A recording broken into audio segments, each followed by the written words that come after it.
शब्दों का कोई उसके पास मतलब तालमेल ही नहीं है। आप सोचिए, अब जब गुरु द्रोणाचार्य को गाली दे दी तो हम लोग को अगर बोल दी गुलगुलिया गैंग तो कौन सी बड़ी बात है, कोई दिक्कत नहीं है हमें। हम गुलगुलिया गैंग ही सही, पर हम गलत के लिए जरूर खड़े रहेंगे। क्योंकि राष्ट्रीय पुरस्कार दिया जाता है गुरु द्रोणाचार्य के नाम से, और वो राष्ट्रीय पुरस्कार भी खिलाड़ियों को ना देके खिलाड़ियों के गुरु को दिया जाता है। तो आप तो सबको अपमानित कर रही हैं। हम लोग को फेमस नहीं होना, फेमस उनको होना। आप माफी मांगने का एक तरीका हो, तब मंच, जिस खुले मंच पर आप बोली हैं उस खुले मंच पर आप जाके बोलिए कि नहीं, हमसे भूल हुई है, जो हम सबों के गुरु हैं उनको हम इस शब्द बोले हैं, इसके लिए हम माफी मांगते हैं, मुझे माफ किया जाए, ये माफी स्वीकार होगा। ज्योत्सना केरकेट्टा द्वारा गुरु द्रोणाचार्य को खुले मंच से गाली दिया गया था, और गुरु द्रोणाचार्य के नाम से आज खिलाड़ियों के कोच को, जो कि खिलाड़ी के गुरु होते हैं, उनको राष्ट्रीय पुरस्कार दिया जाता है। तो उन्होंने राष्ट्र के प्रति भी, राष्ट्र का भी अपमान किया है। उनके मन में राष्ट्र के प्रति भी कोई सम्मान नहीं है। और कुछ दिनों से उनका कहीं स्टेटमेंट आ रहा है, उनका कहना है कि एक एफआईआर होने से क्या होता है, ये प्रक्रिया मेरी चलते रहेगी और हम जिसको मन करेगा उसको गाली देंगे। तो आज भी उनको अपनी गलती का एहसास नहीं है, तो इसीलिए हम लोग गलत के खिलाफ खड़े हैं। बोल रहे हैं कि फेमस होने के लिए आप लोग कर रहे हैं? जी नहीं, मुझे फेमस होने की आवश्यकता नहीं है। मैंने गलत के खिलाफ आवाज उठाया क्योंकि मुझे नेता नहीं बनना है। मैं अपने अलग प्रोफेशन से हूँ, वकालत करती हूँ, और मुझे फेमस होने का कोई शौक नहीं है। मैं सिर्फ गलत के खिलाफ खड़ी हूँ। आप लोग गुलगुलिया गैंग भी कहा जा रहा है। अब ये तो उनकी मानसिकता है, जिसकी जैसी मानसिकता होगी वो वैसा ही बोलेगा। माफी भी मांगी है तो आपने देखा होगा उनका माफीनामा वो प्रॉपर तरीके से नहीं है। वो एक तो बोल रही हैं कि लोगों के कहने के बाद वो माफी मांग रही हैं। ये तो उनको खुद से अपने आप से माफी मांगनी चाहिए थी, मगर उन्होंने इंतजार किया कि लोग उनको बोलेंगे तब वो माफी मांगेंगी। उसके बाद भी माफीनामा में वो ये बोल रही हैं कि मैंने गुरु द्रोणाचार्य का नाम लिया इसलिए मैं माफी मांग रही हूँ। हमें गुरु द्रोणाचार्य के नाम लेने से कोई आपत्ति नहीं है, उनको गाली देने से आपत्ति है।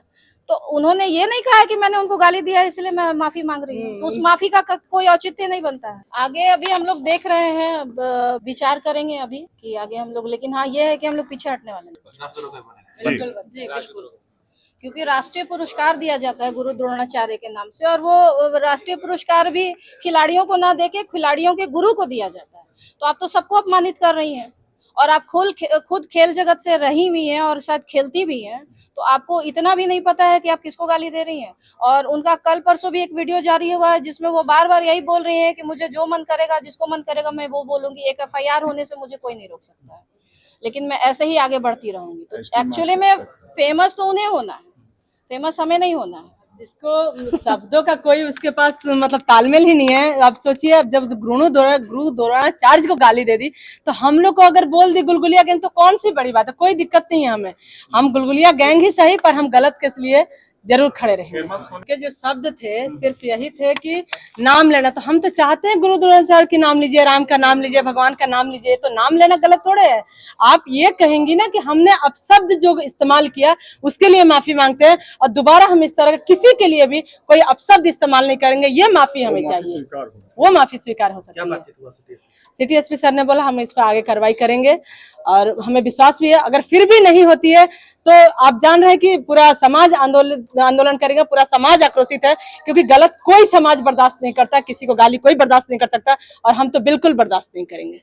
रणनीति तो हमारा स्पष्ट है, विचार करने की बात नहीं है।